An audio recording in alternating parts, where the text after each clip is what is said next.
Hey, gorgeous women in corporate. Welcome to Lunch with Chris, my new series around this time every Monday and Thursday, so around 12:30 Eastern Standard Time, where I'll talk to you about the big issues that we experience as women in corporate and how we can reignite our career mojo.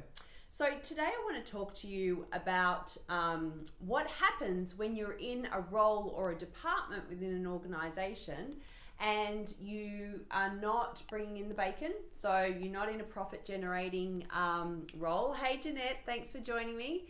You're not in a profit generating role, so you're perhaps in business support services, or commonly known as corporate services. So those are roles like, HR or finance, for instance, or sometimes even marketing, or editorial or content creation. So in those particular roles, we're always the first to go when there are budget cuts. So I was in learning and development for over 20 years, and I have to say, I've told my story a couple of times here, and certainly if you're on my email list or if you'd like to subscribe to my emails, then please drop me a note after this in the comments box and I'll add you. But my story is one where I was made redundant 3 times throughout my career. I was in learning and development. I moved into organizational development for a while, back to learning and development.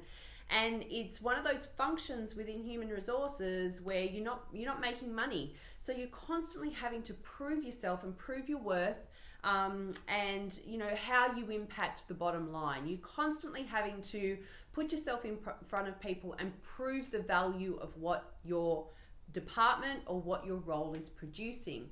And there are some ways that you can bulletproof your role and your initiatives and your projects, but they're not necessarily the sort of initiative, they're not the sort of things that you can do without having a run-up. So what you need to do is establish yourself, raise your credibility, expand your visibility, and that way you can increase your level of influence so that when the budget cuts come, you don't lose everything, or you don't lose key people from your area, from your department.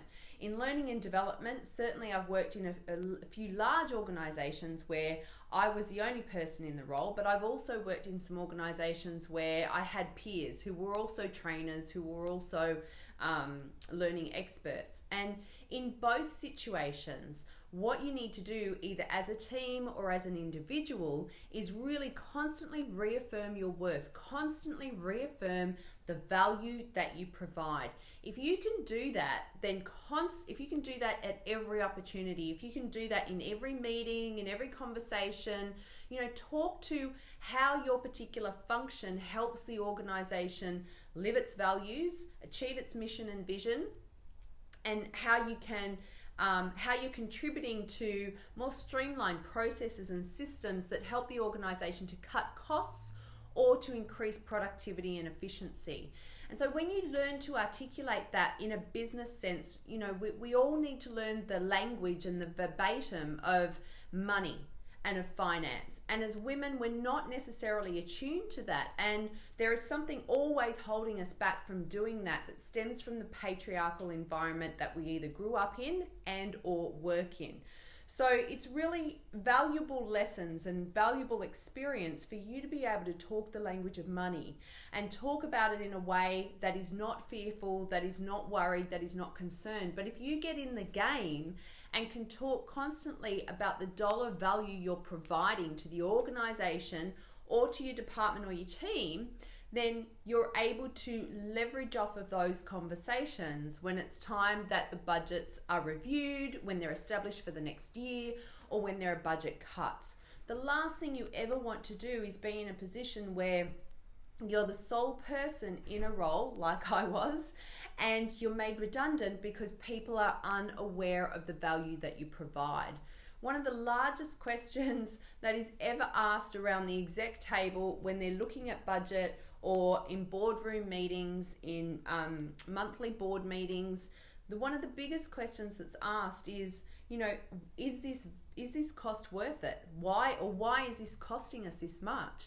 And if you can answer that without even being in the room, then you can go a long way to secure yourself and secure your budget and secure the resources that you and your team need in order to get the job done.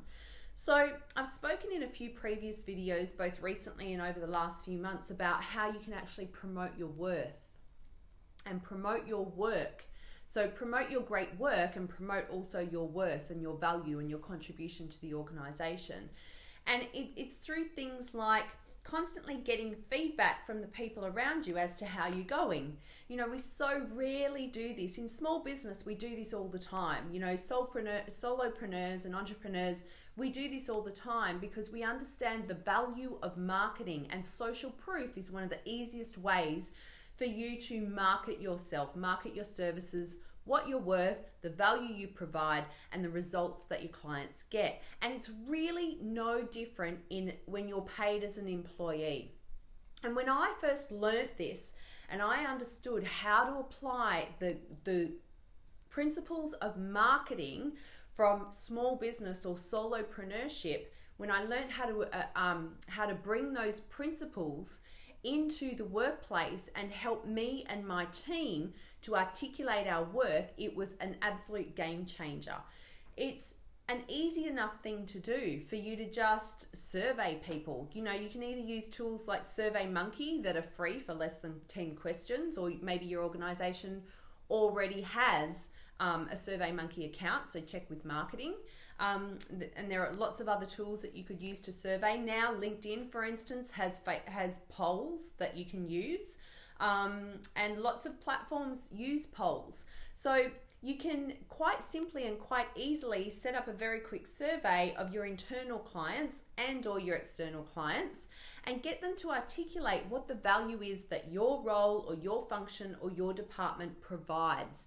And you can do this on a regular basis or semi-regular basis, as long as you're armed with the information and you know how it is that your team, your department, your role, you yourself add value to the organization. Hey Jess, thanks for joining us.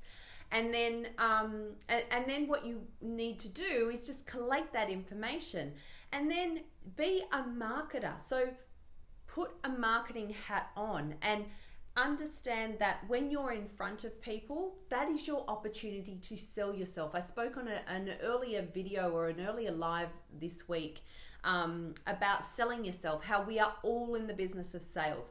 When you get up and you get dressed in the morning, whether it's to present on a Zoom team meeting or whether it's to actually go to the office and do your work, whether it's to stand in front of a client that you're selling to or you're building a relationship with, whether you're going for a job interview, whether you're sitting in a meeting or a presentation where you're required to put your initiatives forward, you are selling yourself. So when we start to learn these skills that really are followed by some of the top marketers in the world and some of the top marketing agencies in the world, when you start to apply these principles, just filter them down into small bite-sized chunks and start to understand that getting feedback from people on a regular basis is an easy enough thing to do, and it's super valuable for you to be able to, you know, drop that feedback into conversations about, well, so-and-so from finance said that, you know, this new training that we put together for them on time efficiencies was fantastic, or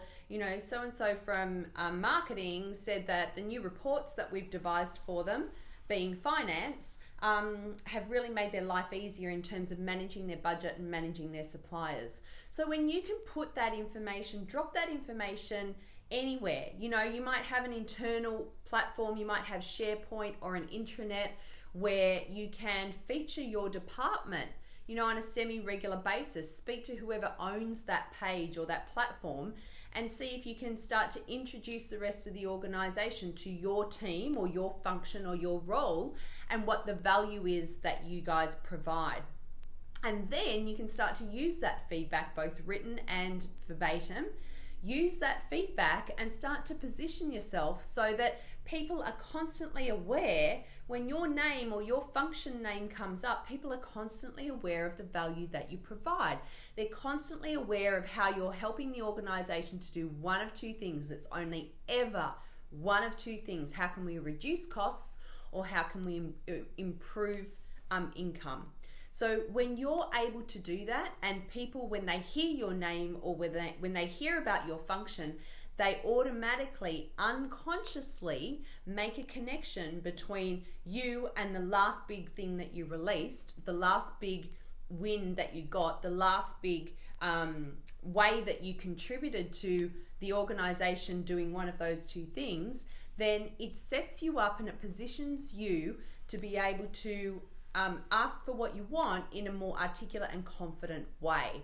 So that's what I mean by promoting your great work, promoting the thing that you do that is a game changer for the organization, promoting the thing that sets you apart from other people in your industry, probably, or even your peers within the same organization. If you can articulate that in a way that helps people make that neurological connection, then you're always going to feel more secure within your role. You're always going to feel more confident in terms of talking about your work, and it's going to be easier for you to attract those brilliant opportunities, both internally and externally, attract those brilliant opportunities that you're craving for your career in order to up level and elevate yourself.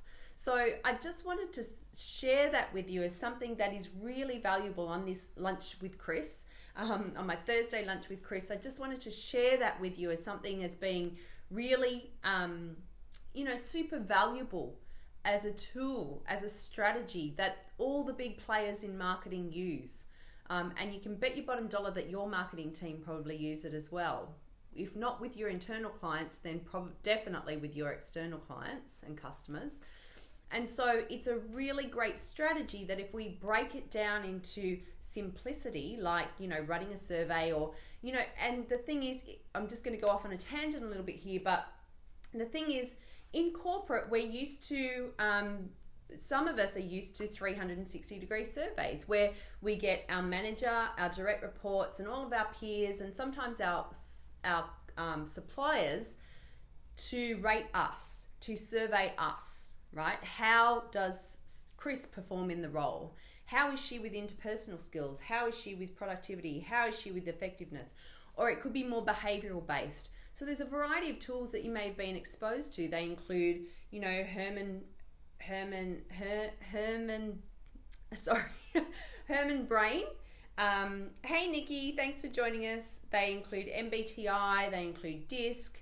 I use the I4 Neuro Leadership Model, and these are all 360-degree tools that we use in the workplace, in the corporate space, to get self-assessments, to get 360-degree assessments on how we're performing.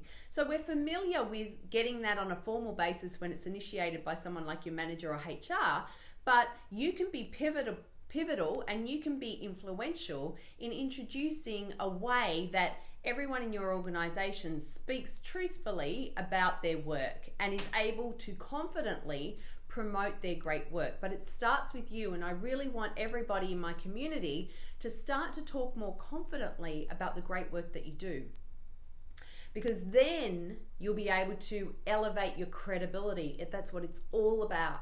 It's about elevating your credibility. And when you can do that, when you can elevate your credibility, all of a sudden your visibility expands naturally and organically. And then when that expands, you increase your earnability. So you become more valuable to the organization. Have you ever wondered why people are headhunted? It's because the word has gotten out in the industry as to how valuable they are to their current organization, or the achievements that they've made in their career or with their current organization. And so people are headhunted because people see the value in what they've achieved. But people will only ever see the value in what you've achieved if you're able to speak about it and promote it. So I trust that helps. Thanks for joining me for Lunch with Chris. I'm here about 12:30 every Monday and Thursday, somewhere between 12:30 and 1:30 every Monday and Thursday. And I look forward to seeing you again next Monday. But until then, please stay tuned for all my other videos and all the other insights that I can give you. Take care.